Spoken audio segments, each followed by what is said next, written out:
नमस्कार। FIFA fever 2026 में के इस खास कार्यक्रम में एक बार फिर से आप सबका स्वागत है। और जोश खरोश के साथ फीफा विश्व कप में राउंड ऑफ 32 के मुकाबलों का जोर जो है वो देखने को मिल रहा है।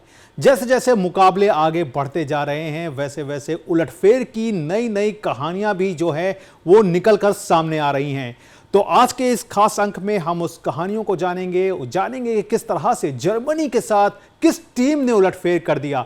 तो आप हमारा ये शो जो है वो देखना मत भूलिएगा, क्योंकि ये शो डीडी न्यूज़ के हर सोशल मीडिया प्लेटफॉर्म पे आपके लिए उपलब्ध रहेगा। आप हमें फॉलो कर सकते हैं यूट्यूब पे, आप फॉलो कर सकते हैं ट्विटर पे, फेसबुक पर, और साथ ही साथ इंस्टाग्राम पे भी आप इस शो का आनंद जो है वो ले सकते हैं। तो आइए बिना देरी किए शुरुआत करते हैं अपने इस खास शो की।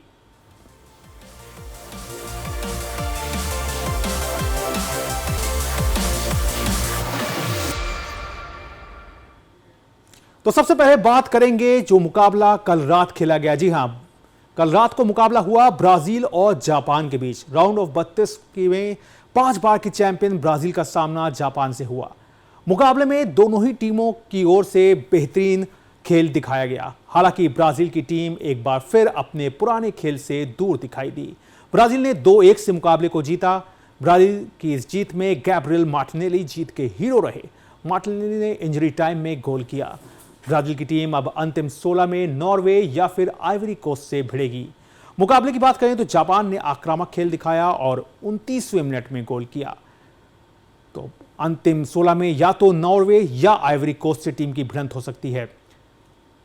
तो जापान की ओर से पहला गोल 29वें मिनट में आया, वहीं ब्राजील के लिए पहला गोल कैसेमीरो ने 56वें मिनट में किया। यह गोल कार्लोस एंचेलोटी की सटीक रणनीति का नतीजा रहा। वहीं एक अन्य राउंड ऑफ 32 के मैच में जर्मनी का सामना पैराग्वे से हुआ। इस मैच का नतीजा पेनल्टी शूटआउट से निकला, जहां पेनल्टी शूटआउट में जर्मनी को 4-3 से हार मिली। यह पहली बार है जब विश्व कप में जर्मनी को पेनल्टी शूटआउट में हार का सामना करना पड़ा है। जर्मनी की ओर से काई हैवर्ट्ज, निक वोल्टेमादे, जोनाथन ताह ने पेनल्टी मिस की। निर्धारित समय तक दोनों टीमें 1-1 की गोल की बराबरी पर थीं। जर्मनी 4 बार की विश्व चैंपियन है और टीम ने 1954, 1974, 1990 और 2014 में विश्व खिताब अपने नाम किए। जर्मनी 2018 और 2022 में ग्रुप दौर से बाहर हुई, जबकि पैराग्वे अंतिम 16 में। अब टीम जो है वो कहीं ना कहीं फ्रांस या स्वीडन के बीच होने वाला जो मुकाबला है उसके विजेता से भिड़ेगी। तो ये एक बड़ा उलटफेर जो है वो सामने देखने को मिला, जहां पर पैराग्वे ने जर्मनी को चौंका के रख दिया। वहीं मोरक्को ने भी जीत के साथ अंतिम 16 में जगह बना ली। मोरक्को ने नीदरलैंड्स की टीम को पेनल्टी शूटआउट में 3-2 से हराया। तो ये अफ्रीकन देश लगातार कई मोर्चों पर अपनी सफलता की कहानी लगातार लिख रहा है। पिछले वर्ल्ड कप को उठा करके देखें तो 2022 में इस टीम ने सेमीफाइनल तक का सफर तय किया था, और अब एक बार फिर से ये टीम जो है न केवल नॉकआउट में पहुंची है बल्कि अंतिम 16 में भी अपनी जगह को पक्का इस टीम ने कर लिया है।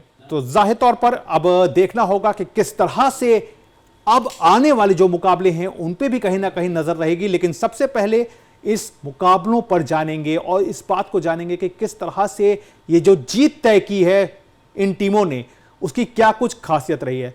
तो अब इस वक्त हमारे साथ जुड़ गए हैं हमारे संवाददाता नारायण। बहुत इंटरेस्टिंग मुकाबले हो रहे हैं, और जिस तरह से हमने देखा कि ब्राजील और जापान के बीच जो मुकाबला हुआ तो दोनों टीमों का लगा कि मतलब एक पूरा जोर लगाया। जापान ने भी पूरा जोर लगा दिया था और काफी अच्छा वो प्रदर्शन भी करते आ रहे थे।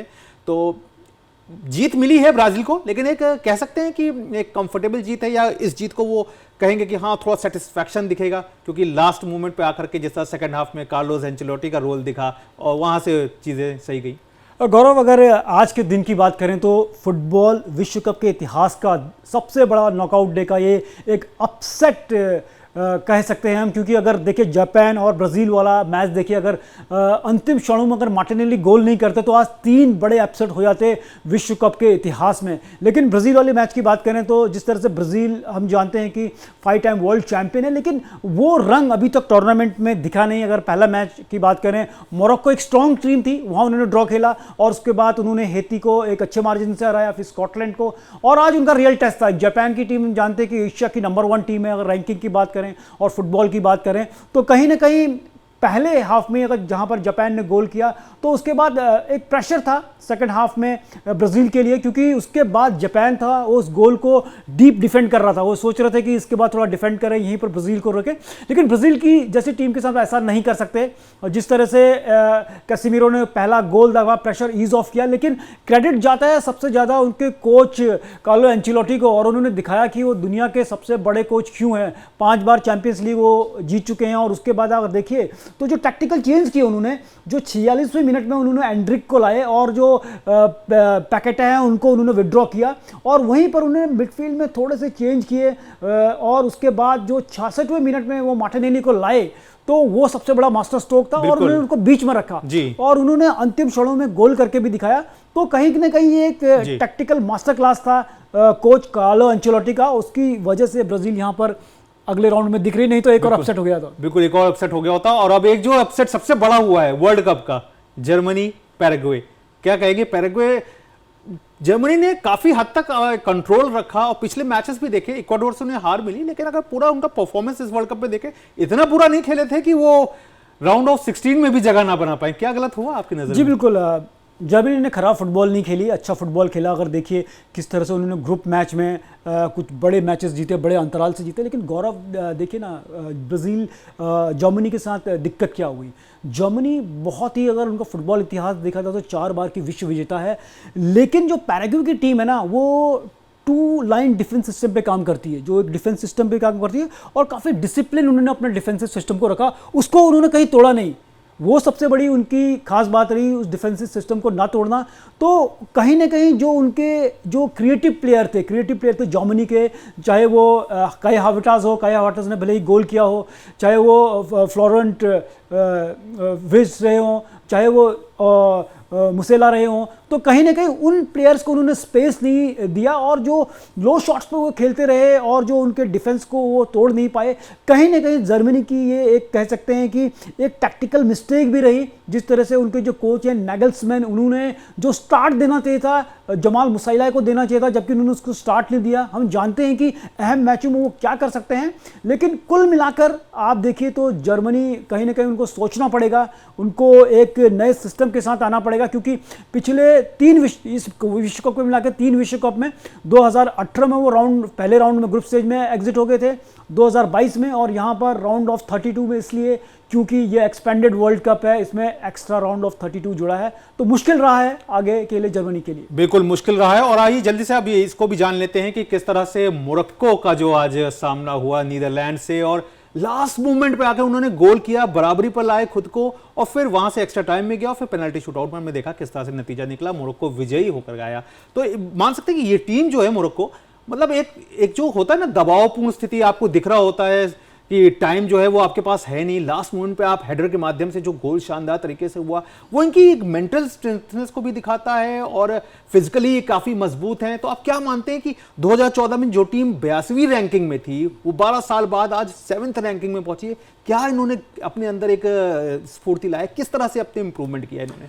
गौरव, सबसे मैं एक इम्पॉर्टेंट बात कहना चाहूँगा, चाहे आप दुनिया की कितनी भी बड़ी टीम हो, आपका डिफेंस सिस्टम कितना भी मजबूत क्यों हो, जैसे कि नीदरलैंड्स का डिफेंस सिस्टम इतना स्ट्रॉन्ग है, आपके पास दुनिया के बड़े बड़े प्लेयर क्यों हो, चाहे अगर नीदरलैंड्स के बाद देखिए आपके वैन डाइक हैं, गैप्को थे, आपके वेगहॉर्स्ट थे, और कई बड़े बड़े नामचीन खिलाड़ी थे, और लेकिन आप जब तक एक अटैकिंग फुटबॉल आपके अंदर वो गोल स्कोर करने की पेडिग्री नहीं होगी, आप नहीं जीत सकते। अगर किसी भी टीम का, आपकी ओपोनेंट टीम है, उसकी रैंकिंग चाहे कितनी ही नीचे हो, चाहे उनके पास बड़े प्लेयर्स ना हो, लेकिन अगर उनका डिफेंस सिस्टम अच्छा है तो आप उनसे भी हार सकते हैं। आप कपेवाडे को देखिए, कपेवाडे ने किस तरह से फॉर्मर वर्ल्ड चैंपियन स्पेन को रोका, फॉर्मर वर्ल्ड चैंपियन यूरुग्वे को रोका, और देखिए तो ये एक बड़ी चीज़ है। तो वहाँ पर छोटी टीमें क्या कर रही हैं, वो फुटबॉल को जो टैक्टिक्स है वो समझ रही हैं, वो इमर्ज कर रही हैं, और वही गलती नेदरलैंड्स ने की, जबकि उनका अटैक अच्छा था, उस अटैक को वो लगातार रखते, और मुझे लगता है कि उनके पास काफ़ी मौके भी आए सेकंड हाफ में गोल करने के लिए। तो वो एक जो आपकी जो गोल करने की टेंडेंसी कम रहती है, और आप बैक लाइन में ही ज़्यादा रहते हो, डिफेंसिव मोड में रहते हो, वो कहीं ना कहीं आपको एक चैंपियन टीम बनाने से रोकता है। और इस मामले में मैं बोलूँगा कि जो फ्रांस की टीम है, वो अर्जेंटीना की टीम है, वो इस मामले में काफ़ी आगे, थोड़ा आपको बड़ी टीम होने के नाते ये चीज़ें सीखनी होंगी, वाकई सीखनी होगी। और नारायण, आप जल्दी से अब अगले मैचेस जो कि आज रात होने हैं और कल सुबह होने हैं उनको भी देख लेते हैं और ये समझने की कोशिश करते हैं कि आज कौन कौन से मुकाबले जो हैं वो खेले जाएंगे। तो आज रात राउंड ऑफ 32 के मुकाबले में नॉर्वे का सामना जो है वो आइवरी कोस्ट से होगा। पहली बार दोनों टीमें जो हैं वो नॉकआउट में एक दूसरे के आमने सामने होंगी। दोनों टीमों ने पहली बार विश्व कप के नॉकआउट में जगह बनाई है। आइवरी कोस्ट ने पिछले 5 में से 4 मैच जीते हैं, नॉर्वे ने पिछले 5 में से 3 मैच जीते हैं। इस मुकाबले में अर्लिंग हालांड के खेल पर नजर रहेगी, जिन्होंने इस विश्व कप में अब तक 4 गोल किए हैं। नॉर्वे ग्रुप आई में दूसरे स्थान पर रही। टीम ने ग्रुप दौर में इराक को 4-1 से हराया, तो वहीं सेनेगल के खिलाफ 3-2 की जीत दर्ज की, जबकि फ्रांस से टीम को 4-1 से हार मिली। वहीं फ्रांस और स्वीडन के बीच भी मुकाबला जो है वो देखने को मिलेगा। फ्रांस ने ग्रुप दौर में अपने सभी मुकाबले जीते। फ्रांस की टीम ने ग्रुप दौर में कुल 10 गोल किए हैं। ओस्मान डेम्बले और किलियन एम्बापे अब तक कुल 4 गोल कर चुके हैं। एम्बापे के विश्व कप इतिहास में अब तक 16 गोल हो चुके हैं। वहीं स्वीडन की बात करें तो टीम ने ट्यूनीशिया को 5-1 से हराया, जबकि जापान से 1-1 से ड्रॉ खेला था।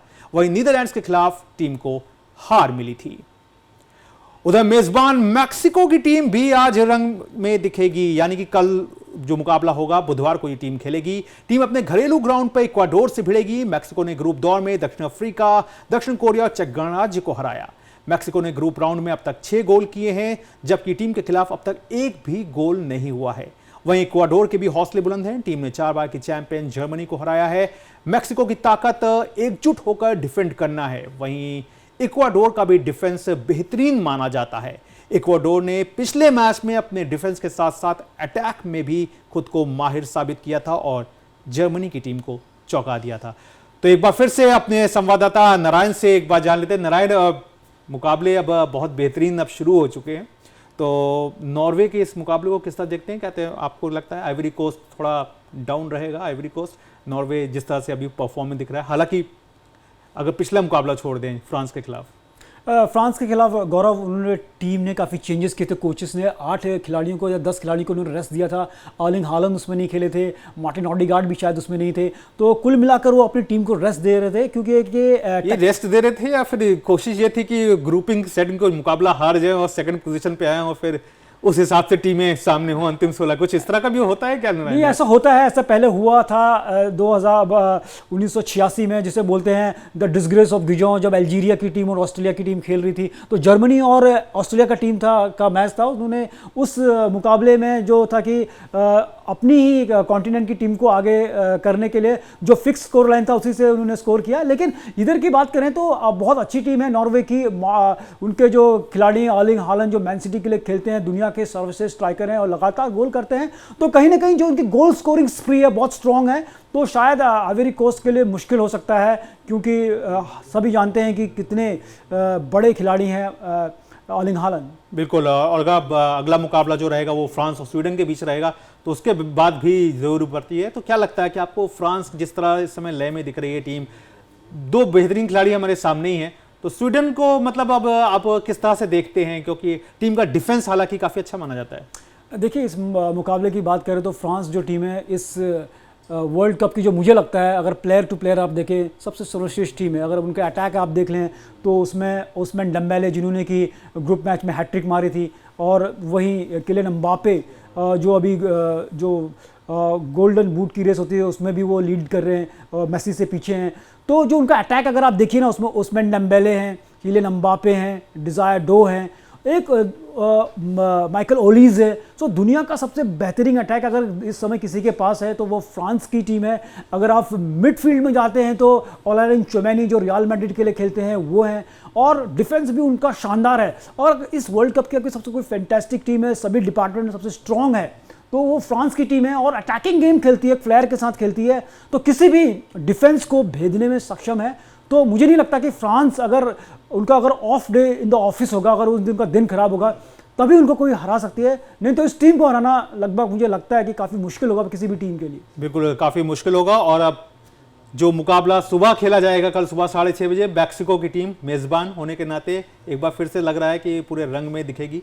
जी बिल्कुल, मैक्सिको टीम एज आज जैसे कि बोला मेज़बान है, होस्ट कंट्री है, काफ़ी अच्छा फुटबॉल खेला है, लेकिन जो उनके अपोनेंट हैं एक्वाडोर, आप देखें तो बहुत ही मजबूत टीम है। अगर गौरव इनका आपका जो कॉन्मेबॉल क्वालिफिकेशन है, जो आपका इनका जो साउथ अमेरिका में अगर क्वालिफिकेशन देखिए तो नंबर 2 पे थी टीम ये, और उससे ऊपर थी अर्जेंटीना, जबकि ब्राज़ील उसमें 5वें नंबर पे थी। और उन्होंने उस क्वालिफिकेशन में इन्होंने ब्राज़ील जैसी टीमों को रोका है, अर्जेंटीना को रोका है, और इवन जो सबसे उनकी मजबूत टीमें हैं और टीमें उनको भी रोका है, और उनका डिफेंस मजबूत है। तो डिफेंस में अगर मैक्सिको थोड़ा इनकी सेंध लगा पाए तो शायद हो सकता है, नहीं तो एक्वाडोर में मानता हूँ कि एक सबसे बड़ी डार्क हॉर्स है इस टूर्नामेंट की। लेकिन इसका भी फायदा कहीं ना कहीं मिल सकता है, जिस तरह का मेज़बान होने के नाते जो 85,000 दर्शक होंगे वहां पर, तो एक अलग रोल वो प्ले करता है जब आप अपनी होम कंडीशंस में खेलते हैं। जी बिल्कुल, कभी भी देखिए मेज़बान होने के प्रेशर भी होता है आपको, कभी कभी उसका आपको फ़ायदा भी मिलता है। जब होम टीम का आपको सपोर्ट मिलता है ना, जो जोश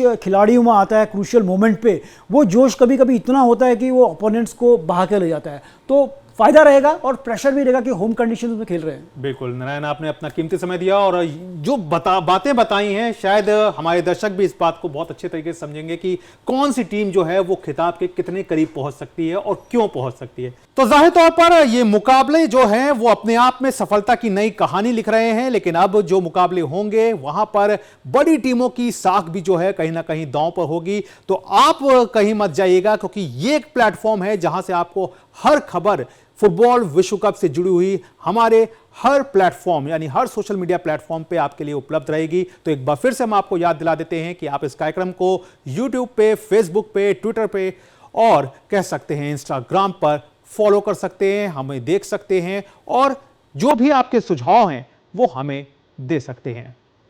नमस्कार।